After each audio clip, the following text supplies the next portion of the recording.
And can we please give a massive Bavar Bar welcome him back to the stage for the third or fourth time, to Matt Homewood.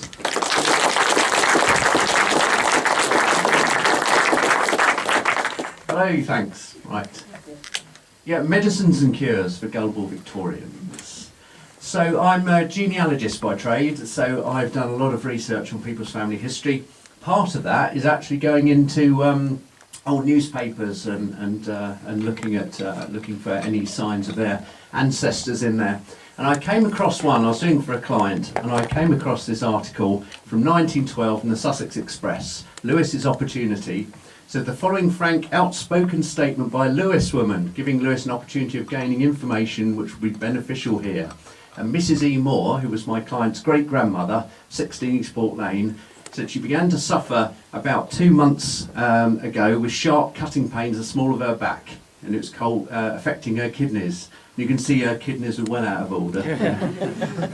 And so what had happened, she got in the paper because she says her quote is, she'd heard of Doan's backache kidney pills and got some to try. I'm pleased to say that a course of the medicine quite took the pains away and made me feel bright and well again. I shall be pleased to recommend Doan's pills to other sufferers, signed Edith Moore.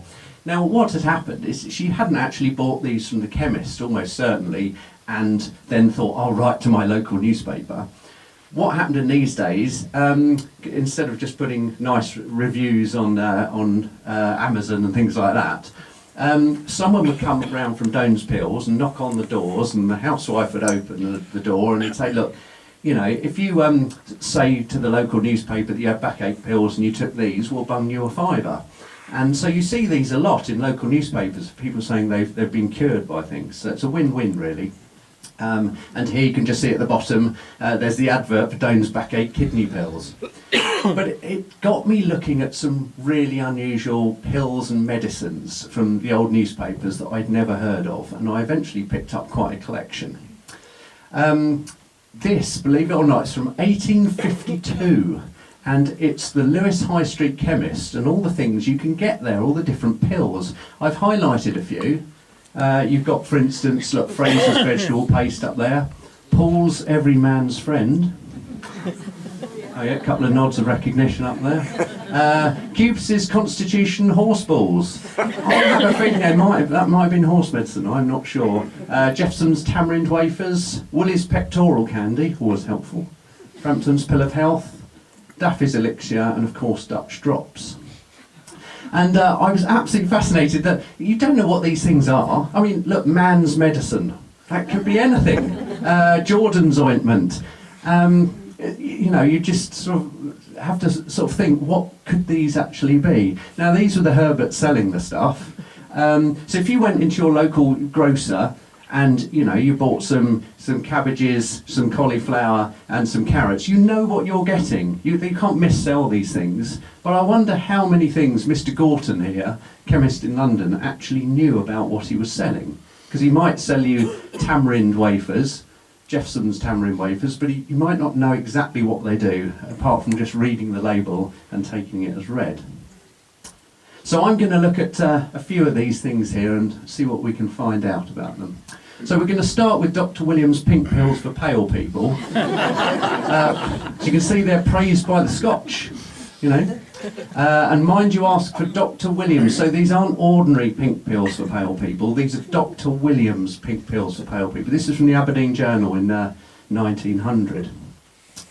Now here is an advert for them, Dr. Williams' pink pills, genuine only with a full name, by the miracle of modern technology. We have it in pink. Now, this will cure fatal diseases. So these little pink pills, yeah, no problem at all. And we've got an example here. Over here, it says paralysis. This is again from the newspaper around 1890. Paralysis in its most hopeless form. Doctors said he'd never walk again.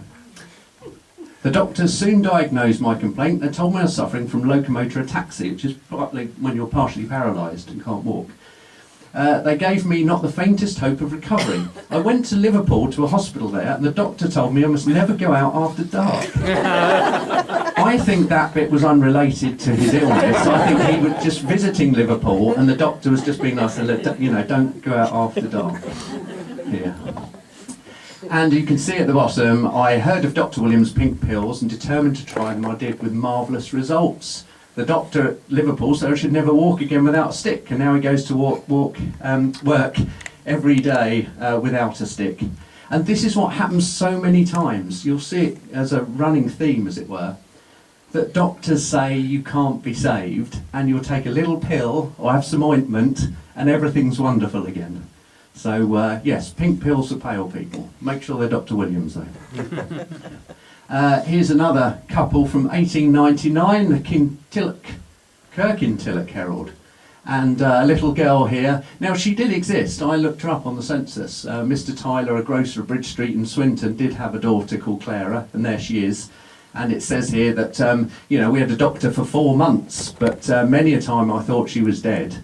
But then they gave her some pink pills, and guess what? She stood up on her feet for the first time in months. And look, over there, it even cures druids. That's the one of the oldest druids in Nuneaton, that is.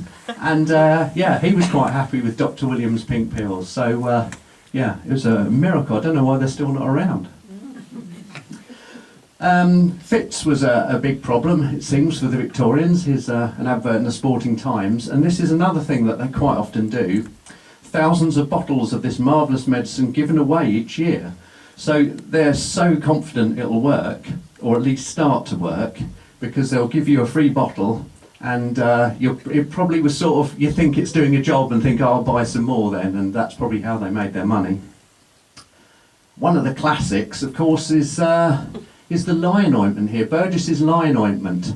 And this woman in 1892 had a very bad leg, and the doctor said I should have my leg taken off. But she was told about Burgess's lion ointment, and she used it. So I always think about my granddad, who did not trust doctors. And, oh, I don't know what to talk about, something. And then you look at this, and you think, if you genuinely believe this, that she went to a hospital and they were going to amputate her leg, and one of her mates said, look, I found this stuff called lion ointment, just put that on there, you'll be fine. So it'll do anything from, obviously, stop you having your leg taken off, eczema, inflammatory diseases of the chest and throat, even ringworm. This magic ointment will cure all. Women had their own problems, of course. Here's the Towels pills, which will quickly correct all irregularities and remove all obstructions. Yes, prevalent with the sex there. So you get Towels pills if you're a lady. But it wasn't all bad, actually, for ladies. You could get yourself an electric corset for 5 and 6, which is about 45 quid in this modern money, which I think is quite good. So you can see the very thing for ladies. There you go. And it will cure your weak back and your hysteria. So it's a win-win, isn't it, really? So just don't go out in the rain with it, I suppose. That'd probably be the best thing. Now, there are other electric things as well. Here we've got Dr. Scott's electric hairbrush, electric flesh brush as well, electric toothbrush. This is 1883. So Lewes, the county town of Sussex, didn't get the electric light bulb until 1900. So electricity at this time is pretty, it's a magic cure potentially for a lot of people. It was this wonderful new thing that was available. You got electric tooth charm, and of course at the bottom here, Dr. Scott's electric corset, 12 shillings 6pence. A great boon to delicate ladies. And over on the right you can see that you can get all sorts of things. You get electric spine belts, lung invigorators, electric kneecaps, really anything you want to put electric in or on in 1883, and for quite a reasonable price, a few days' wages, you can get it. And here's a wonderful advert actually for the electric hairbrush. And you can see here, made of pure bristles, not wires. And you're sort of thinking, how is this electric? It can't be. It's a wooden handle with normal bristles, elegantly carved and unbreakable. So you can drop that in your mangle and it'll be fine. And don't forget your electric towel, very important. This will cure you of rheumatism, neuralgia, indigestion, all that sort of stuff. So it's important to have, can't have all that stuff and not have an electric towel. Now, remember our electric corset here? Mr. Harness, he made this electric corset. Now, he got in trouble, misadvertising, basically. 1893 here from the Oxfordshire Weekly. A harness electric corset was next produced, this is in court obviously, which witness said was not an electrical appliance. This is Mr. Harness himself saying it's not an electrical appliance. Because, well, we'll read on. It had only a magnetised busk, and though it was sold as electric, was only magnetic. And examined a brush as well there, marked electric, and said it was not electric but magnetic. So he was sort of screwed either way, because he wasn't really allowed to be selling anything that had electrics in it like that, but if he wasn't, he was mis-selling it anyway if it wasn't electric. So it didn't matter which way, he was going down basically, Mr. Harness. Here's another one. It's in the same court case, but this is from the Worcestershire Chronicle. One of the instruments used by Mr. Harness was called an eye battery, and the court were laughing at that. It was an ingenious little instrument. By pressing a small button, a corrosive fluid was injected into the eye, which made the person who used the instrument, believe he'd received an electric shock. Harness himself was a common ignorant man who knew nothing about electricity or science, and could scarcely write a letter. So, I mean, this is what I mean about gullible Victorians, who would actually buy something and purposefully put something corrosive in your eye, which, whatever eye ailment you might have, why would you think that would help you? And finally, in that court case, the Harness prosecution was resumed, and this is at Marlborough Street Police Court. And it said that a mild current of electricity, such as the harness belts, would enter the body, but you might wear a belt for 1,000 years without it making an effect upon the discs. So basically you couldn't buy one of these electric harnesses or corsets or anything like that after 1893. That was it. So you have missed your chance, ladies. Now, if you were too poor to buy your own coat in 1888, you could grow one. And you can see here with Lasson's, William Lasson's hair elixir, I mean, that's enough for a coat. That'll keep you warm in the winter, wouldn't it? But it wasn't just women, men could also have these things. Moustaches galore were advertised in the papers, and a splendid silky and long one. Even at the age of 15, you could get one of these by buying this particular ointment. And I've no idea what sort of look this man is hoping for. I used it. Young men here can speedily cultivate heavy, handsome moustaches. And he's got this cock-hatted thing on and a monocle. You know, that's not going to work this day and age, is it? I'm surprised it worked then. Absolutely unrivaled, though, apparently, that hair producer. Obesity was also a problem in the Victorian era. You can see Allen's Anti-Fat you can buy. And it works on the acids, or acts on the food in the stomach, basically, by breaking it down. And you can see they've handily put a before and after picture there, so you can see it definitely does work, you know. Some really early adverts for it. It's in the 1879, 1880, and you can see she's trying to get through this turnstile, and her inordinately thin friend is finding it very easy. And again here, ironically invented by the Americans, this anti-fat, and she can't even get out her chair. But a generation later, how to become plump, popular and attractive. This is an advert for Sargol from 1921.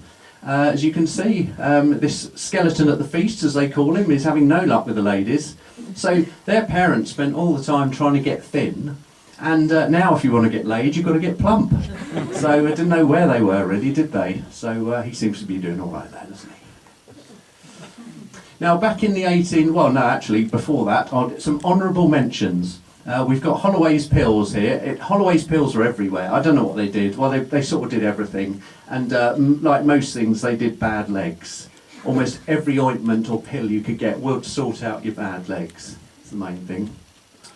Oriental toothpaste, that was made in Manchester, so that was quite popular.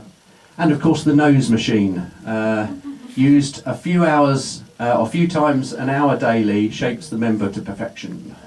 And I dare say there are a few Victorian men who tried it on other appendages to shape that member to perfection, whatever that would be. Yeah.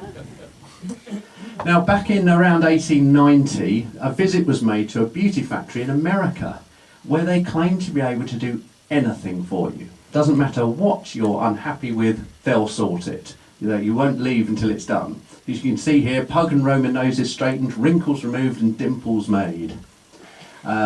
Here from the Derry Journal in 1900, nearly one person every 25 had protruding ears neatly pressed back up against their head.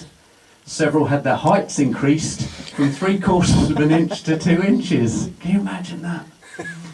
One patient, an Indian, had become a lawyer, had his prominent cheekbones reduced, or cheeks reduced to the level of an average Caucasian. I mean, they're just showing that literally anything you come in with will sort out for you.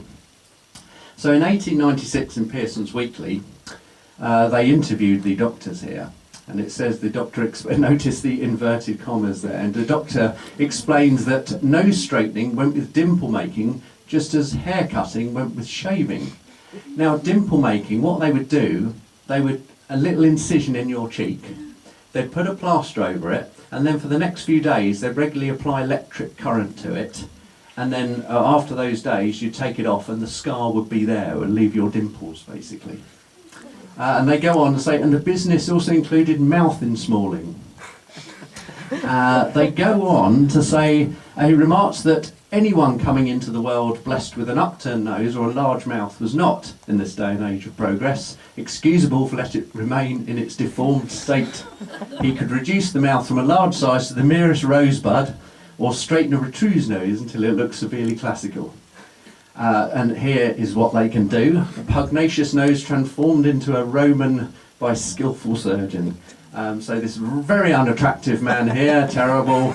Now this handsome devil there, who couldn't probably fit a spoon in the mouth because it's made so small. This has always perturbed me, this. Try it in your bath. Scrubs cloudy household ammonia. So not only was it good for you in your bath, but it also removes stains and grease spots from clothing, restored the colours to your carpets and cleans your plates and jewellery. So if you're going to have a bath, pop the carpets or the rugs in there and your jewellery and whatever really. I mean, can you imagine the conversation? Shall I run a bath for you, dear? Yes, please. Do you want some Scrubs cloudy household ammonia in there as well? No. And this arm, what is that? Initially I thought it's an arm coming out the bath, but that's a gloved arm, and if you do that, you'll realise that the elbow joint's on the wrong side. It's on the same side as the forefinger. It's all just so wrong. I don't know what it is, but it's quite creepy. Bile beans for biliousness, that was massive in Lincolnshire, in fact, Lincolnshire and Yorkshire. They were having this is 1900, but they were having bile beans well into the 20th century. We're going to ease into this one, pale face girls, that will help them. And of course it says here that, where is it? Yes, pale faces are generally accompanied by poor appetites, dizziness and a continual buzzing in the head. I don't know if we have any pale face girls here, but you may be experiencing some buzzing, so get yourself down to the chemist to get some bile beans. They're still going in 1857 because this lady from Hartlepool is enjoying them.